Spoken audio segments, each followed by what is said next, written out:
Hello, my name is Ralph Tucker and I'm coming to you from Disciplined for Success.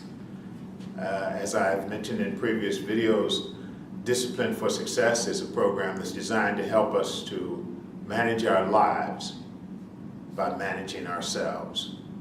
If you can manage yourself, you can manage your finances, you can manage your life, you can manage your health, because it all boils down to whether or not you have the self-control in finances to save and to cut back on spending, and health to eat properly and exercise correctly, in relationships, whether or not you have to be the dominant one in the relationship to control the relationship, or whether you see relationships as a balance that requires a certain amount of listening and a certain amount of talking, which requires a certain amount of self-control. But today I want to talk to you about the power of the word no. If you want to control yourself, you have to learn how to say no.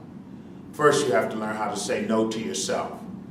Because if you say yes to everything, then that means that you have no ability to control yourself. Because the balance in life is a balance of yeses and nos to bring balance. It's just like electricity. You have to have a positive and a negative in order to bring forth power. So the power in our lives comes from our ability to have boundaries and also to have focus.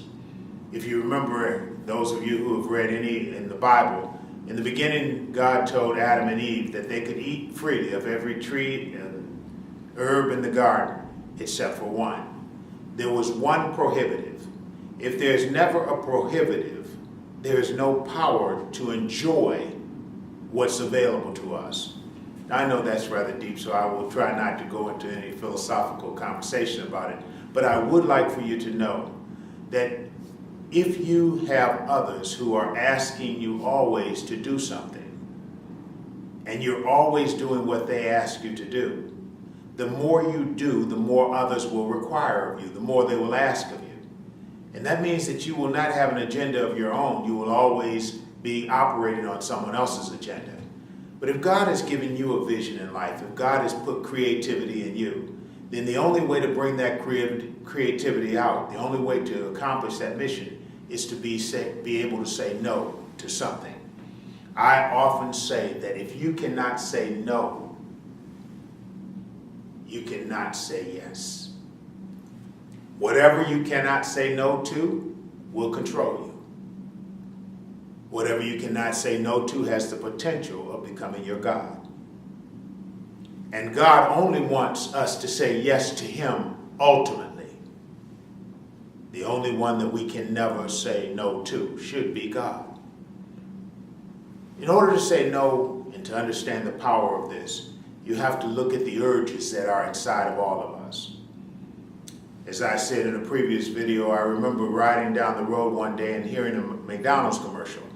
And the McDonald's commercial had a man having a Big Mac attack. And that subliminal advertising affected me so much that I turned into the nearest McDonald's and I bought a Big Mac. And I decided at that point while eating that Big Mac that this is just too much control for an advertisement or a hamburger to have over me. So I said no to McDonald's for a period of time. But as I grew older, I realized that it wasn't just the control over my appetite, for I've been able to discipline myself for 10 days, 14 days, 40 days with no food, just water only. And so when I said no, I was building up a resilience and a resistance within myself to be able to control myself. But it's not just the appetite for food. I believe that if we can learn the power of no in every area of our lives, then we can see prosperity in every area of our lives. I've seen my health grow because of my ability to say no. I've seen my health improve because I could turn down certain foods. I've been to the doctor on many occasions in my life and found there was a problem. And once I went to the doctor, he told me that you have high cholesterol and we need to give you medication for this high cholesterol. I said, no, doc, I think I can fix that myself. I went back and I searched the internet and I began to exercise for myself how to improve my cholesterol. I had acid reflux at one point. wanted to medicate me for that. I changed my diet. I changed my exercise routine.